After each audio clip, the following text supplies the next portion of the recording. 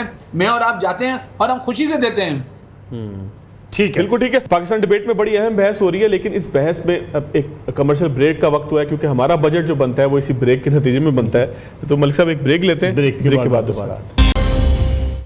Pakistan debate میں ایک بار پھر خوش آمدید. غالب صاحب, اصل جو لوگ کہتے ہیں وہ یہ بھی ایک امید ہمارے یہاں تاثر پایا جاتا ہے کہ چونکہ اسمبلیز کے اندر, پارلیمنٹ کے اندر یا جاگیردار بیٹھے ہیں یا صنعتکار بیٹھے ہیں, دونوں طبقات جو ہیں یہ ٹیکس لگنے نہیں دیتے. اور بڑی تنقید ہوتی ہے ہمیشہ سے ایگریکلچر ٹیکس کے حوالے سے کہ جی زراعت میں لوگ جو ہے مشینری بھی منگوا لیتے ہیں, زراعت میں ان پٹس بھی ہیں, لیکن اس پہ ٹیکس جو ہے وہ نہ دینے کے حوالے سے ایک عمومی رجحان پایا جاتا ہے. ایگریکلچر ٹیکس جو ہے اس کے حوالے سے آپ سمجھتے ہیں کس حد تک ہم دیتے ہیں اور کس حد تک دیا جانا چاہیے؟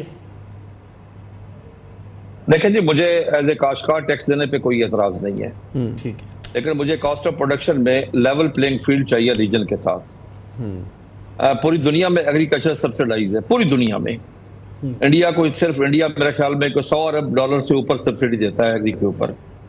اب فرق یہ دیکھیں ہماری اور ان کی کاسٹ آف پروڈکشن میں کہ ہمیں یوریا مل رہی ہے 5,000 روپے کی مل رہی ہے اور گندم میں 5500 تک ملی ہے. انڈین کاشتکار کو پاکستانی روپیز میں 800 کی مل رہی ہے.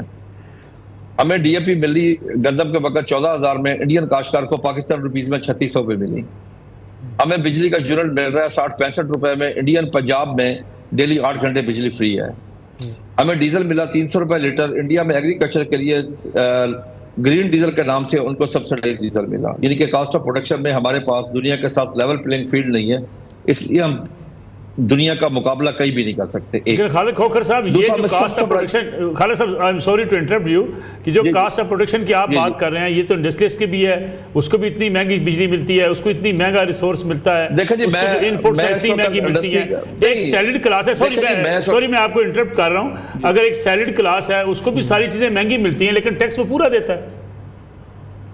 میری عرض سن لیں, میری پہلے پوری بات سن لیں گے تو پھر اس کے بعد آپ کو سوال بھی کرنا پڑے گا. جی خالد صاحب, میں اس وقت انڈسٹری کی بات نہیں, میں صرف ایگریکلچر کی بات کر رہا ہوں جی. دوسرا ہمارے ساتھ جو مسئلہ یہ ہے کہ ہمیں اپنی پروڈیوس کا صحیح ریٹ نہیں ملتا. اب آپ کے سامنے 3 فصلوں میں ہمیں کوئی 1100 ارب روپے کا نقصان ہوا ہے, مکی میں, کپاس میں اور گندم میں. اب مجھے ایک چیز بتائیں, ہم نے ابھی 650 ارب کا ٹیکس کیا گندم کی قیمت اوپر جو عوام کو ریلیف کیا ہے جی. آج اگر سستا آٹا لوگوں کو مل رہا ہے, کیا حکومت نے کیا ہے؟ کیا کسی پالیسی نے کیا ہے؟ وہ آٹا کس کی وجہ سے وہ معاشی قتل کاشتکار کا ہوا ہے. اب آپ مجھے ایک چیز بتائیں, پوری دنیا میں انڈیا میں 32 کراپ کی سپورٹ پرائس ہے, منیمم سپورٹ پرائس ہے. پاکستان میں صرف ایک گندم کی ہے. اگر انہوں نے اس سال کاٹن کی تھی 8,500 روپیہ, کیا پاکستانی کاشتکار کو 8,500 روپے ملا؟ پاکستانی کاشتکار کو وہ ملا 6,000 سے 6,500 روپے میں.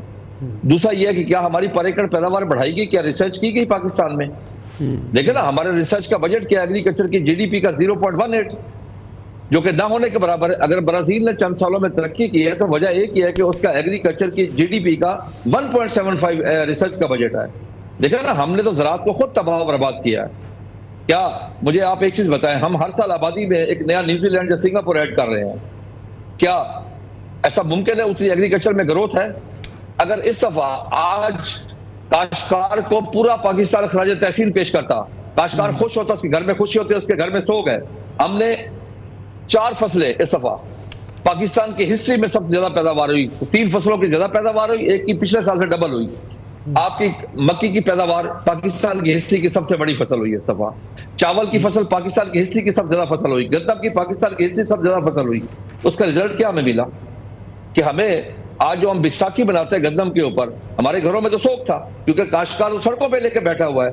دیکھیں پوری دنیا میں فیوچر مارکیٹنگ ہے. کاشتکار کو کاشت کرنے سے 2 سال پہلے پتا ہوتا ہے کہ 2 سال بعد میں یہ فصل کاشت کروں گا, یہ ریٹ ملے گا.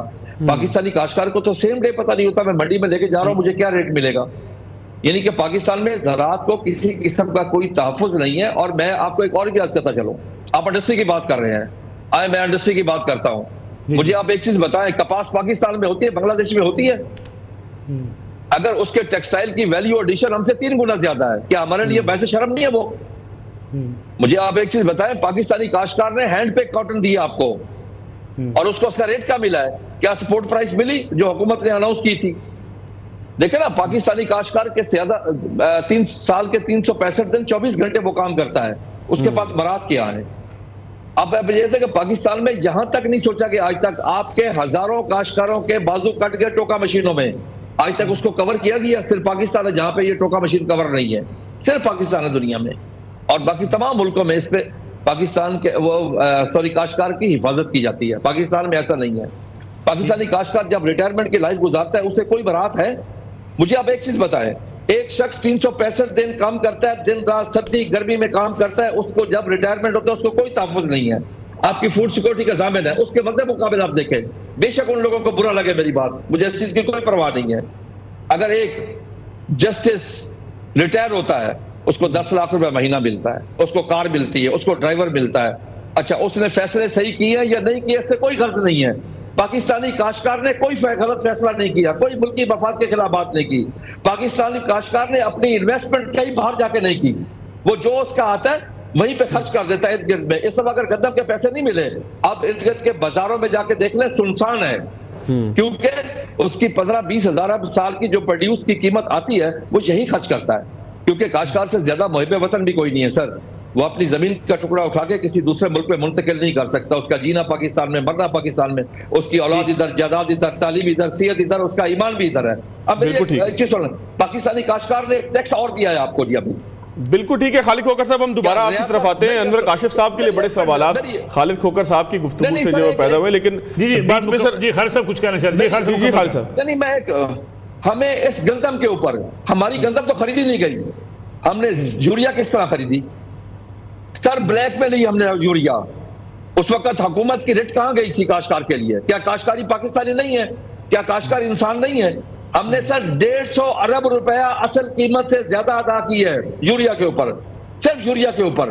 کیا یہ پاکستان میں زراعت کی پالیسی ہے؟ 10 دن کی پالیسی بنتی ہے، دنیا 25 سال کی پالیسی بناتی ہے، یہاں 10 سال کی پالیسی نہیں بنا سکتے؟